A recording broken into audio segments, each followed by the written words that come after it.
1900 সালের দিকেও যা ছিল একটি উদীয়মান দেশ, মাত্র কয়েক দশকে তা পরিণত হলো বিশ্বের সবচেয়ে প্রভাবশালী শক্তিতে। ডলারের দাপট থেকে সামরিক শক্তি, সবই আজ ওয়াশিংটনের নিয়ন্ত্রণে। কিন্তু প্রশ্ন হলো, আমেরিকা কিভাবে এই অসাধ্য সাধন করল?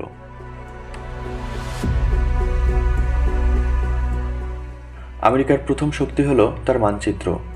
দেশটির পশ্চিমে প্রশান্ত মহাসাগর আর পূর্বে আটলান্টিক মহাসাগর। এই দুই বিশাল জলরাশি আমেরিকাকে ইউরোপ এবং এশিয়ার যে কোনো বড় যুদ্ধ থেকে প্রাকৃতিকভাবেই রক্ষা করেছে। বিশাল উর্বর জমি, প্রচুর খনিজ তেল এবং প্রাকৃতিক গ্যাস দেশটিকে করেছে স্বয়ংসম্পূর্ণ। যখন ইউরোপীয় শক্তিগুলো দুইটি বিশ্বযুদ্ধে নিজেদের ধ্বংস করে ফেলছিল, আমেরিকা তখন আটলান্টিকের ওপারে নিরাপদে ছিল। যুদ্ধের জন্য তারা মিত্রবাহিনীকে প্রচুর অস্ত্র ও রসদ সরবরাহ করে স্বর্ণের পাহাড় গড়ে তোলে। যুদ্ধের পর ধ্বংসপ্রাপ্য ইউরোপকে পুনর্গঠনের জন্য আমেরিকা বিলিয়ন ডলারের ঋণ দেয়, যা দেশগুলোকে আমেরিকার উপর আরও নির্ভরশীল করে তোলে।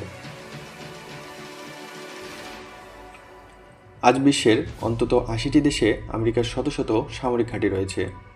কিন্তু আমেরিকা শুধু পেশিশক্তি দিয়েই বিশ্ব শাসন করে না। 1944 সালে ব্রেটন উডস চুক্তির মাধ্যমে মার্কিন ডলারকে বিশ্বের প্রধান রিজার্ভ কারেন্সি হিসাবে স্বীকৃতি দেওয়া হয়।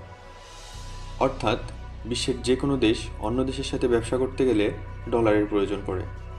এর ফলে আমেরিকার অর্থনীতি হয়ে ওঠে আরও অপ্রতিরোধ্য। আমেরিকার আরেকটি বড় শক্তি হলো মেধাকে মূল্যায়ন করা।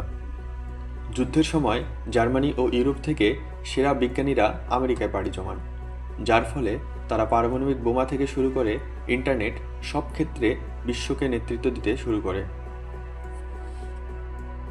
উত্থান পতন যাই হোক না কেন, বর্তমান বিশ্বের প্রযুক্তি, অর্থ এবং রাজনীতির কেন্দ্রবিন্দু এখনও সেই স্টার্স অ্যান্ড স্ট্রাইপস। তবে উদীয়মান শক্তিগুলোর চ্যালেঞ্জ মোকাবেলা করে আমেরিকা কতদিন সেই সিংহাসন ধরে রাখবে তা এখন সময়ই বলে দেবে।